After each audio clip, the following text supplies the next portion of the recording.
right before the break, all hell breaks loose. Some of the most harrowing moments in role-playing games I've ever had. Welcome to the Character Sheet, comicbook.com's official home for tabletop and fantasy news. I am Christian Hoffer, and today I am joined by a familiar face to our channel, Spenser Starke. Spenser, how are you doing? I'm great. How are you? Oh, I should mute. I already have alerts coming up on my computer. Let me mute my alerts so it doesn't happen during the recording. I'm so sorry. I'm great. I'm great. Thanks so much for having me on. No, notifications. I mean, he's a busy man, people. So last time we talked, brought you on, we were talking about Daggerheart, but you have another project that you're working on. You are also, and we talked about it a little bit in the last video. Candela Obscura, you are the game master for Chapter 2, and now the second episode of that is about to air. So we have the opportunity to talk to you about that. We just get to talk to you about all the cool stuff that you're doing. Well, thank you. I'm excited to talk about it. It's one of those things where like we shot it all pretty close together, and so now to have a month in between episodes, the anticipation is for me is like, we just saw episode 1 and now I have to wait a month for episode 2 and I can't wait for everybody to see it. So it's been exciting. So, well, let's first talk about like the reactions to episode 1. I think the last time that we talked, it was I can't remember if it was before or after the first episode aired. But how do you think people, took to your style of game master, your play style and stuff like that to the chapter? Was reaction about in line with what you were thinking? Look, I was so grateful that everybody was like really nice about it. The community was really, really kind with me coming, and especially following Matt, who, is like the game master. Yeah. So coming in to follow that kind of performance was I'm very grateful our community is so kind. I think that the style that I have is very different from what people are used to on the channel. And so I think it just took a minute for people to be like, wait, why is he describing things this way? Or, like, oh, that's new. That's not the way we're used to. And luckily most people were in. And so it was really neat to see the reaction. And I hope that it gave people some insight into like, hey, you can run this game however you want. Like as a game master, you do not have to do it one style. Like I'm GMing it the way that I am because that's the way that I GM, and Matt GM'd it the way he did because that's the way he GMs. And like, you should go to your table and GM it the way that you GM. So, and, I've seen this before from you because I've had the opportunity to, actually play a game with you. You tend to use like a cinematic style to describe your scenes, to set the mood for the stage. Why have you like kind of adopted that style? Because I mean, it makes a lot of sense, but why have you basically utilized the imagery and the vernacular of filming for your games? It's such a good question. So I was a film school kid. So I was a screenwriting, directing background basically before I came into CR and as I was making and running games. And so most of my tables at home when I was running games were full of people that I was friends with from that field. So actors, producers, writers, directors. And so that's how we all describe stuff. Like just naturally, that was the shared language that we all had. So when we were talking about the story we were telling, everybody at the table was kind of doing that. And that's how I ran games for a very long time with that group. And then leaving that group and playing with other people, I realized like, oh, that's not normal. Like that's not the way that other people necessarily describe the scenes, and that it just become second nature for me. And so in a weird way, it was just because that was the environment that I grew up in and the way in which the language that everybody that I played with generally shared. Like we all had this cinematic style language that we knew. Like when there's a part in episode 1 where I'm like, and we sit in this shot for too long, right? As in that cold open. And that's one moment that I didn't plan, like, I don't really plan out that much. I knew kind of the beats of what would happen in that opening scene, but like that was just in my head how we knew something was wrong. Right. And so like by describing it that way, we use that language of cinema to reinforce the storytelling that we're doing. And that's just the way that I kind of grew up. So it has been really interesting, right, to see people who take to that and people who are like, oh, that's weird. That's not how I normally have narration happen. And that it is what it is for me. Like I just that's the way I learned. So well, it's kind of fascinating in like almost like a meta level, because you are describing shots and scenes and stuff like that, but you're also being filmed in these shots and scenes. Yeah. It really brings a very interesting kind of like scene, almost like a scene within a scene, in a sort of like meta sense with the actual play, which just adds an absolutely fascinating layer to it. I always love watching different styles of play emerge in actual play, and watching you work has been like really fascinating in the first episode. Thank you so much. When Candela Obscura was first announced, and they announced, okay, we have this rotating cast, we're going to do these different stories in the same world, one of my biggest concerns was the longevity of the series. And that, are we just, is it, like the vibes are going to be awesome. I love this type of storytelling.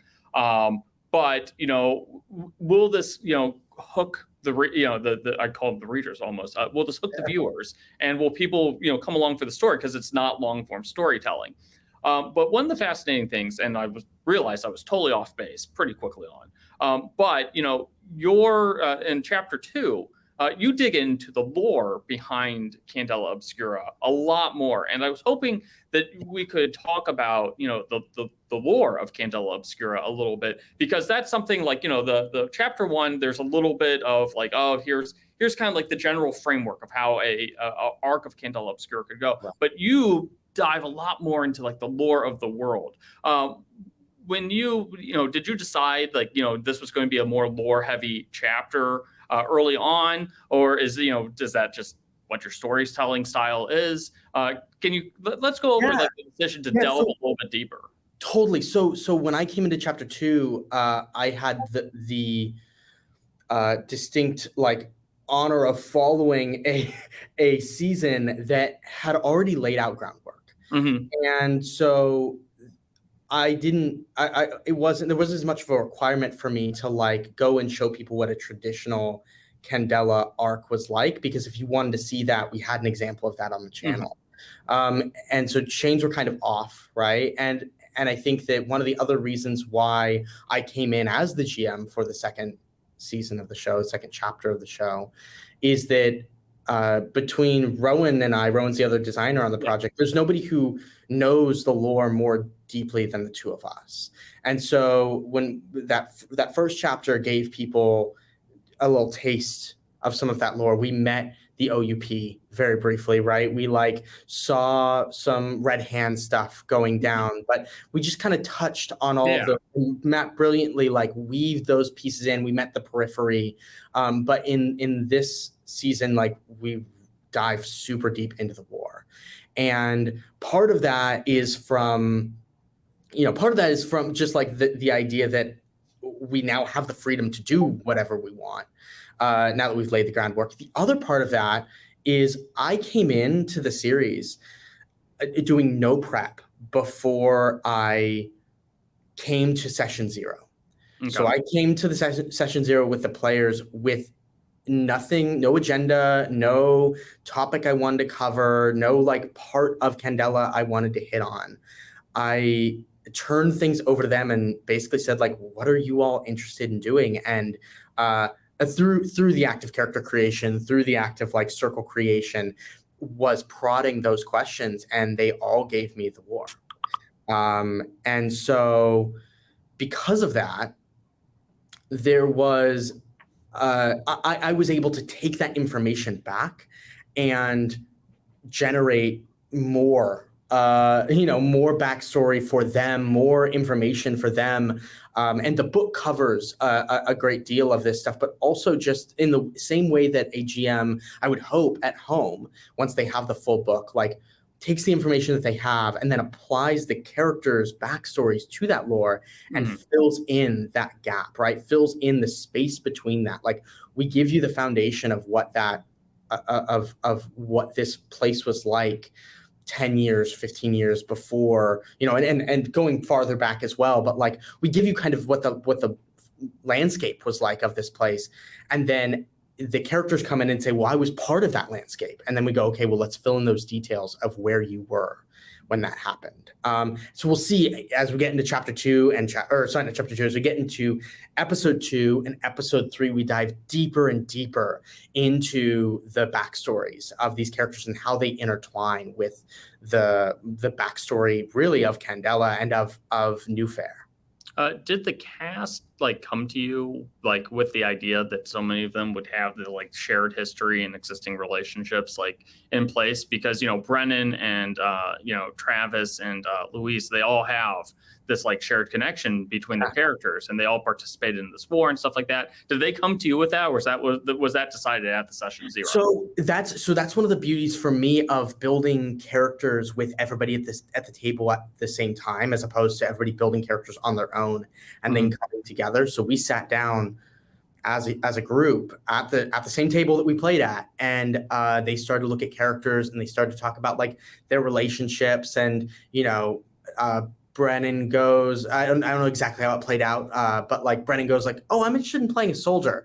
And they're like, okay, well, that probably means you were at war. Well, you were at war during the last Great War. Maybe I was like your war buddy, right? And then Travis like, well, maybe I was like your lieutenant, and I, XYZ and out of that. And then Zara, and Marisha's coming in as sort of the motherly figure of Louise and Brennan's characters, who sort of had to see them go off to war and come back, and how they changed in that time. And then Zara was part of the like frontline doctors that were there healing people, and all of that came from them just sitting down together and talking not only about their characters, but about how their characters were related to each other, right? Like the relationships that they had, which is built into the game as well. There's a whole a section during character creation that's about relationships, and you ask specific questions that like allow you to drill down to what those relationships are, and really ask you to like listen to the other players and the backstories they've made and find ways that they intersect. And as a GM, that's kind of a gift for me, because I can just sit back and let them do that work and then find the intersections where all of those things meet and pluck those story beats out and then use them in the game that I'm running. So, from the primer, the Candela Obscura primer, we have kind of an overview of the world, and obviously, that's just a taste of how deep, how big this world is. But I do want to talk about this great war, the war against Otherwhere. Yeah. And how much of that was already established lore that we'll be able to read more about, and how much of that was stuff that you created specifically for this arc. Yeah, so it's something that is in the book, and that we really were looking at as a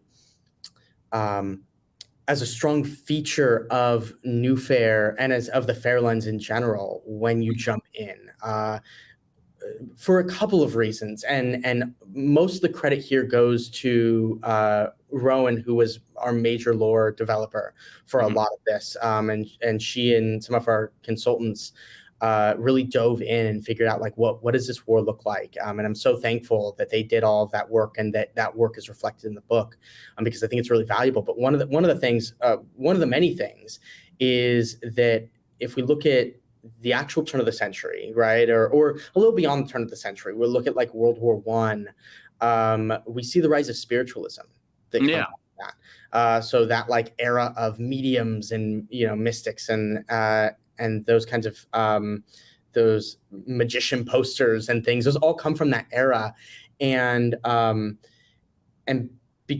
came out of approximating, or like not approximating, but like generally, right? Not only this, but like one of the major contributing factors to that era was the war, was so many people having died, and people trying to speak to those who had died. And so when we were looking at building out a genre emulator like Candela that plays with that kind of space, the natural next place for us was like, okay, well, what war caused that?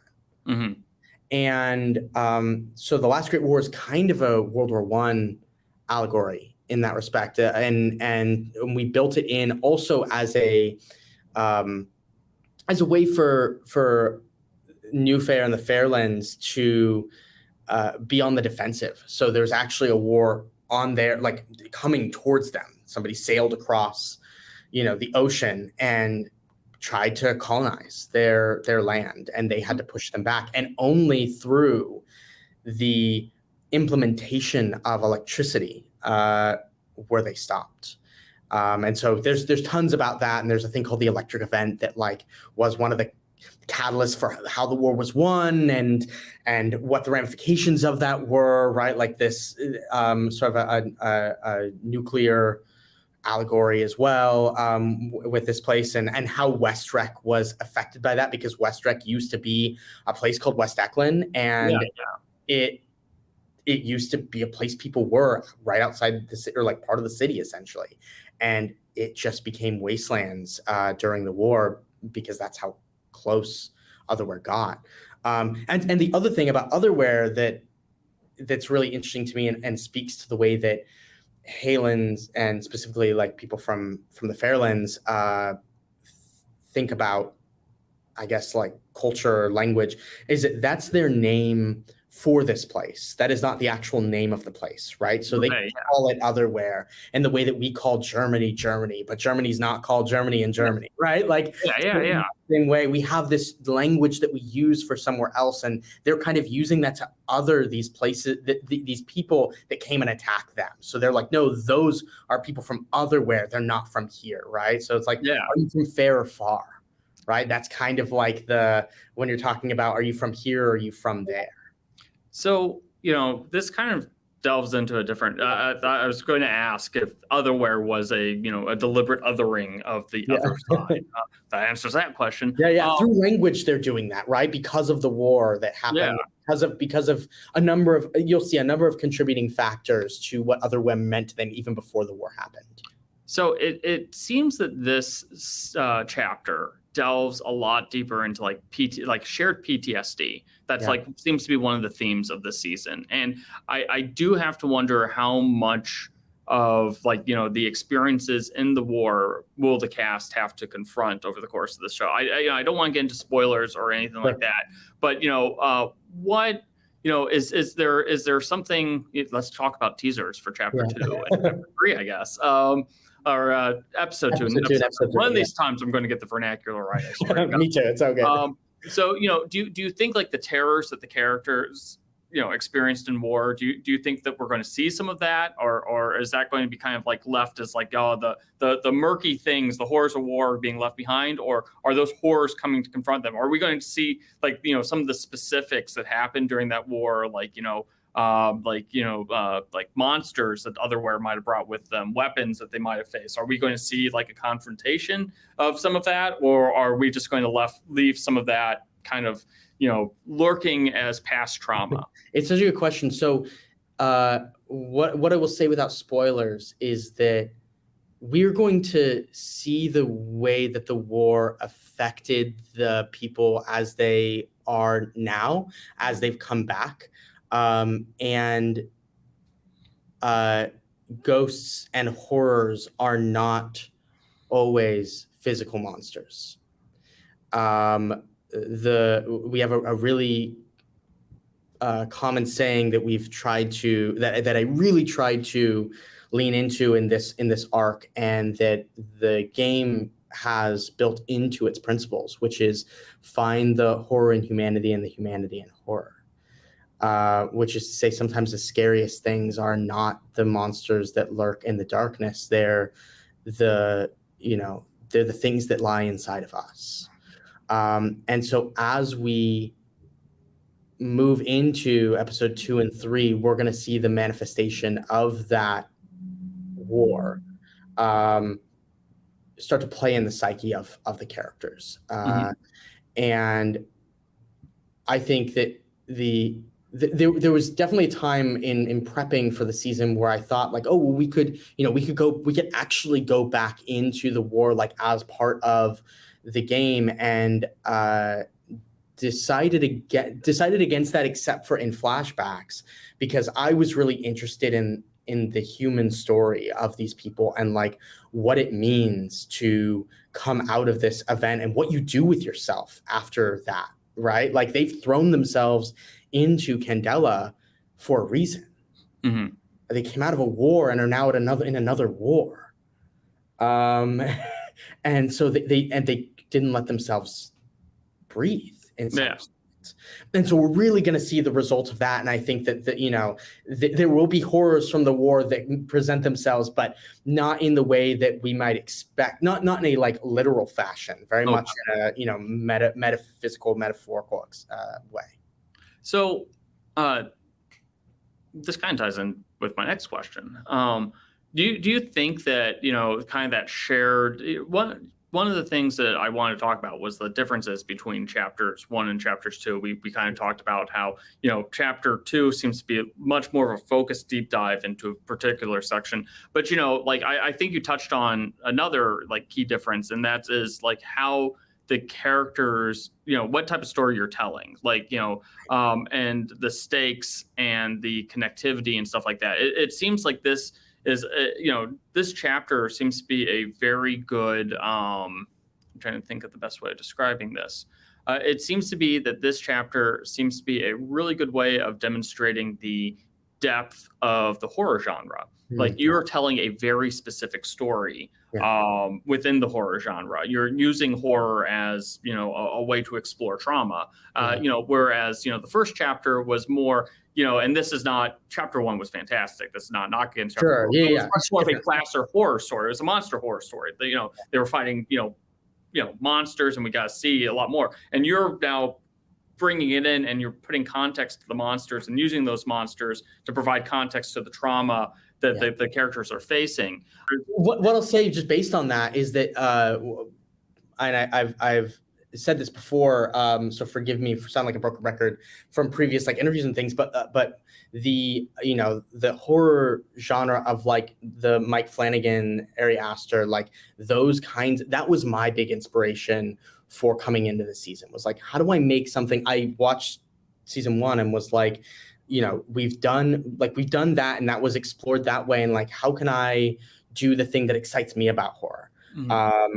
Just as a storyteller and as like as an audience member, right? I really love to see the way in which we can explore how monsters can be metaphorical. And one of the things I'll say too that came out of this, and we saw just a taste of this in the beginning, but we'll see more and more as we go on, is like there's a big theme of motherhood and of just like parent-child relationships that none of us expected.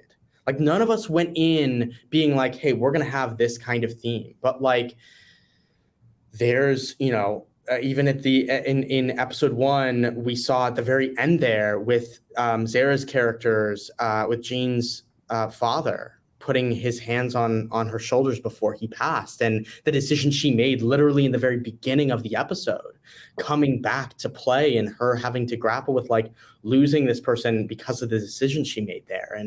And we also see there's a number of other things that will come into play. We'll see Brennan's character and family history kind of come in. Also just the idea of like Marisha's character as a whole, sort of being a motherly figure for these 2 kids who were children for her in some respect, and then evolved into being not kids anymore, and what that means for her. And anyway, we see a lot of that familial, that family theme start to come out prominently in a way that none of us could have expected, but I think also speaks to like the tenets of what we were doing, which is like, yeah, it's a horror story, but it's really about family. So was that like the biggest surprise for you, from episode 1, or, was there something else that really stood out to you that you weren't expecting? Yeah, I think, look, I told everybody very, very up front at the beginning of the season, like before we shot, I was like, hey, leave everything on the field. Like, we have 3 episodes, drive it like a stolen car, leave everything on the field. That's one of the big reasons why I was, and people noticed, like, I was being really liberal with handing out damage marks. Yeah.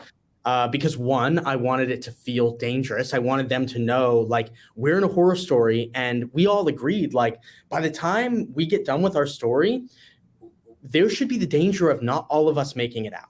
Right? And Candela is built in a way where, like, it's designed to be dangerous, but also give you a little bit more of a threshold, or a little bit more of a buffer between, like, yeah, no, you just do one thing and then you die, right? In the way we see in some cosmic horror genre games, like, this is designed to go like, no, you take a scar and you change because of what happened to you, but you get to continue to play. And we knew we wanted to drive this thing fast and hard and see, like, the repercussions of actions and feel the danger in that. And so going in, I didn't pull any punches. I just laid it on, right? And you'll see that as we go deeper and deeper, like, I don't hold back in what I give them in marks, because there was an agreement from our group at the table that they wanted to feel in danger. They wanted to feel scared as characters, you know, and as players too, that they were not going to make it the whole way.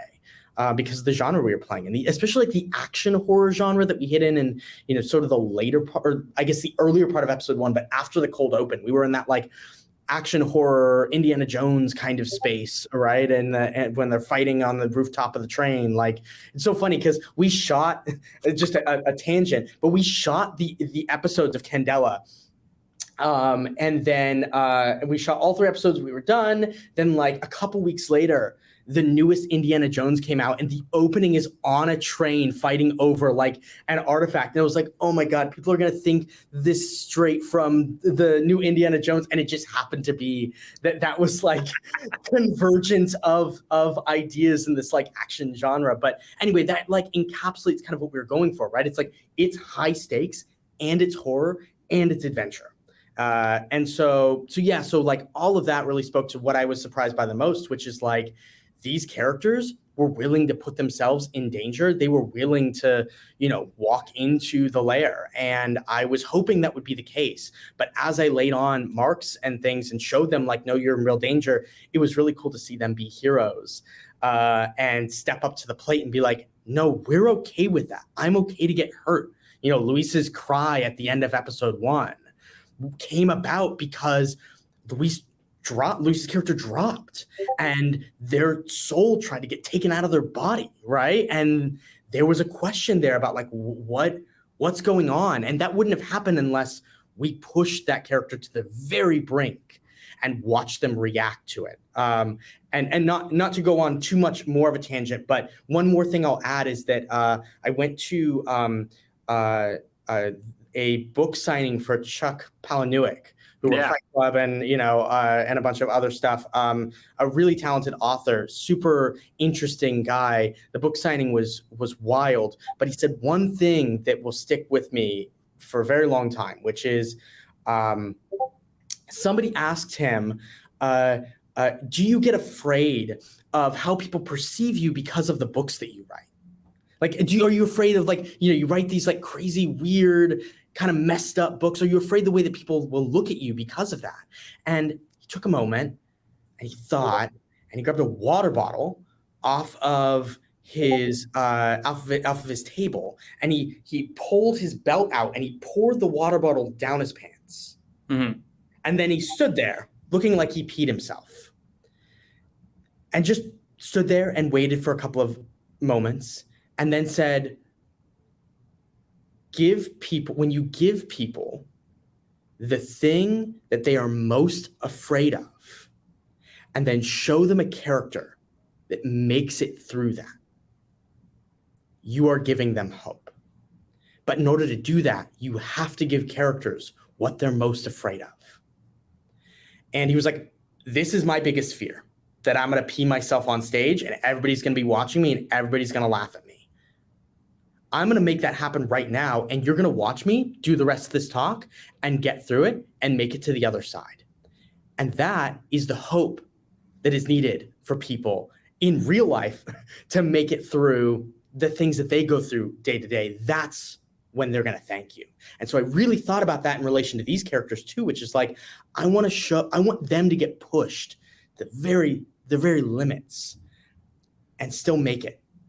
And that's the beauty.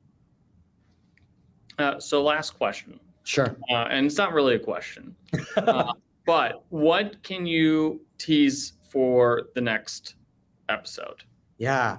It's so funny. Episode 2 is such a blur for me, because I know I know where we started and I know where we ended, but like, what was episode 1, what was episode 2, what was episode 3, sort of all that middle section all sort of fits together. So that helps me because I can't talk about anything in too specific of details because my brain goes, I don't know actually what episode that was in. I know it happened, but I don't know when. But what I'll say is we're gonna get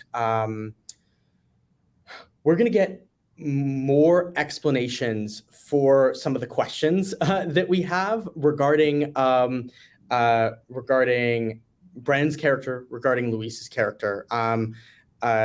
We're going to see, and also overall with all of the characters, we're going to spend a lot more time in character moments for them. The first episode really out of the gate was like, let's go fast and hard. Let's it's the pilot episode of a TV show. Let's make them care about these characters and also show them in action. And the second episode, we take a step back for a moment and we let them have a lot more character scenes together. We see a little more of what they're a little more of their relationships to each other. And then right before the break, all hell breaks loose. And it was all organic. It all happened in the moment. But like, I'll tell you right before the break, it's for episode 2, and I will say episode 3, the like leading up to the break moment were some of the most harrowing moments in role-playing games I've ever had. So that is something to look forward to for the next 2 episodes. Well, I can't think of a better way to end this interview. Spenser, thank you so much. As always, it's always fantastic to talk to you. Thank you. You too. Episode 2 is going to air on Critical Role's Twitch and YouTube channels Thursday, 10 p.m. Eastern time, 7 p.m. Pacific time. And they have moved, in case you missed it, they have moved the video on demand. It will now play the following Monday. So you won't have to wait very long if you are an East Coaster like me and have to go to bed on. It sounds like I won't be able to. Yeah. This new one. But so that's where you can watch it. And, once again, thank you. And be sure to like, subscribe, leave comments, all the normal things you do with our videos. And until next time, thank you.